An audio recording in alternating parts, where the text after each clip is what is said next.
Hello, welcome back. This is a session on how you'll be assessed during clinical practice. So normally this would be one of the seminars that you might want to come join and listen to, but I'm making it into a video this time, so hopefully that is easy to understand. There's a lot of information here. I'm going to go a little bit quickly. Most of this is what is kind of a condensed version of what the college supervisors, content supervisors, cooperating teachers has all been told from Wayne State College. So this is kind of understanding where those people who will be watching you, what they've been trained and told to do.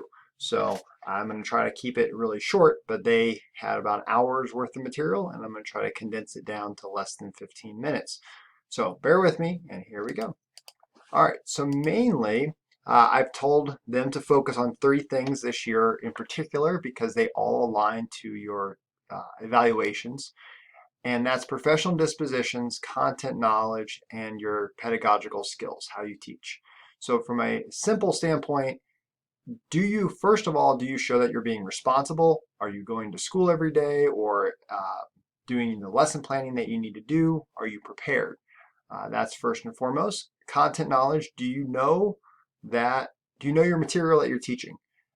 For elementary teachers, the stress is going to be on teaching reading skills. That's a huge stress, especially with Nebraska has had some new laws come in place that focuses even more on teaching reading skills. So make sure you're really focusing on that reading development. For, of course, middle level and secondary, you have your content areas, and it's the issue of being able to show that you know what you're teaching. And then finally, showing that you can teach well primarily focuses on two aspects: classroom management and learning mastery. Classroom management, I'm going to make a whole nother video about that for you all. So if you want to check that out, you can.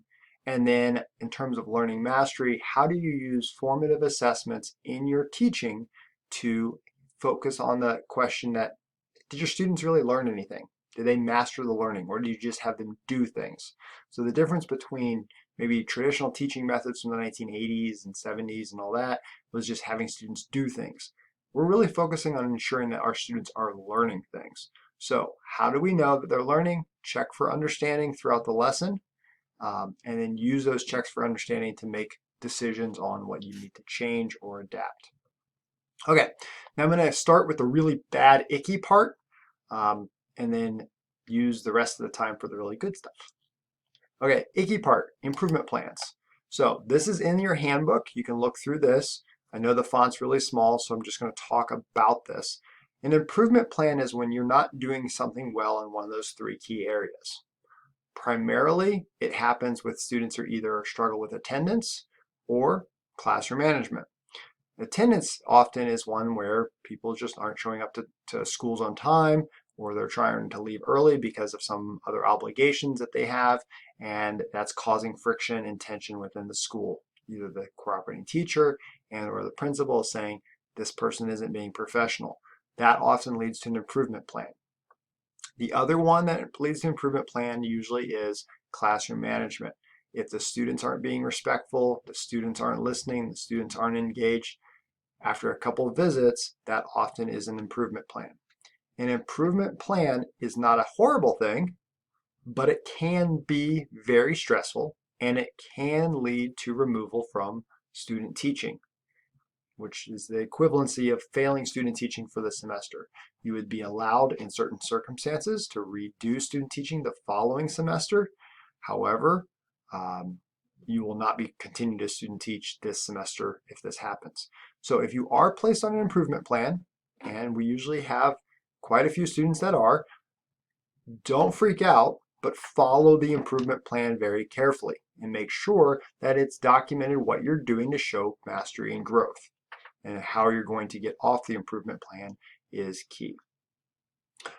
What I did stress in my training to the supervisors is that it's better to have somebody on an improvement plan and then have them have a high final evaluation than not put them on an improvement plan and then have a low final evaluation.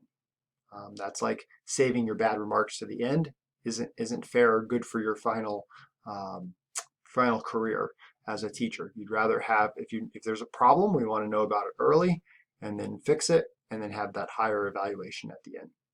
Okay, this is more procedural. all that you really need to know is that if you are an improvement plan, I'm notified as soon as possible beforehand. I get involved with you. I serve as an advocate where I listen to both sides, all sides of the situation, find out what's going on, and then I help to sign off on an improvement plan that is fair and going to lead to success.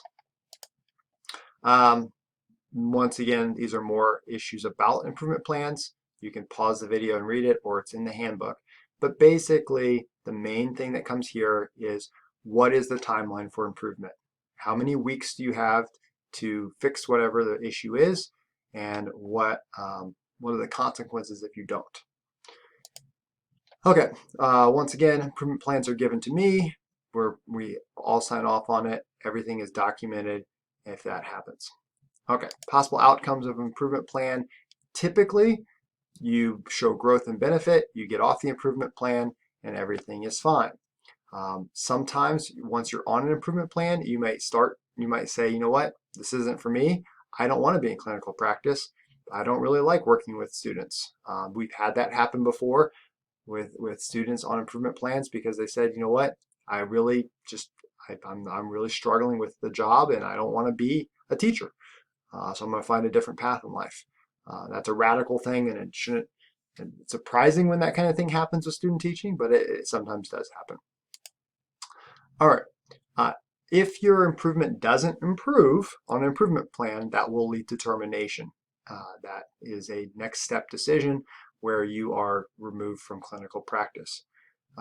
Then, from that being said, then you can reapply for student teaching for the following semester. It's not guaranteed. It has to be approved by the dean based on what happened and why you were removed in the first place this semester. Okay, so that's icky. Now I'm going to go very, very icky real quickly. Very, very icky is automatic termination. So automatic termination issues are not improvement plans. So this is when there is anything that is deemed to be a district violation or a ethical violation, professional violation. This was something that would cost you your job if you were a classroom teacher. So it's the same status type thing of if you're a classroom teacher and you came to school impaired by alcohol or drugs, you would automatically be terminated from your job. So in the same concept, if you came to school drinking, having drunk alcohol, or having taken certain drugs, then you would be terminated from student teaching, just like you would have a job. Also, any violations, any ethical violations, something like you lose your temper and you hit a student, that could be would most likely be an automatic termination. The principal and the school superintendent are the ones who make this judgment call. At that point, we follow their advice and recommendation if that happens. This is extremely rare, and this is just one of those situations where you just have to be known that you are being judged every day like a job. Your student teaching is a job interview that you conduct every single day, and that is very stressful. Set your alarm clock for a little bit earlier than you think. Try to be one of the first people to show up to school and one of the last people to leave. It's a difficult semester of showing how professional you are. Okay. With that being said, if something like this happens with termination, there is a process in terms of trying to decide if you will ever be able to student teach again. But in most of these situations, this kind of ethical violation might even lead to an actual arrest. So we're not really talking about some normal small little problem. We're talking about a major issue. Okay, so that's the icky and the icky. Let's spend the rest. Well, I'm probably going to end up making 2 videos here, but let's look at some of the other aspects of the more positive aspects of what college supervisors will be looking with you and working with you. All right. So, wrong, messed up. So what we want to focus on, sorry for that last slide, messed up the order because I was taking these from the other training. We really want you to focus on the formative assessments and the final assessments that you will have that you'll be evaluated with. Your college supervisors have been trained to use certain formative assessments with you, documents that align to certain INTAS standards that you'll be then used for your Nebraska clinical practice rubric. So all those documents are in your handbook. Look them over, review them, see what they'll be talking to you about. They're fairly detailed, and I've created new questions that will help them to answer those areas.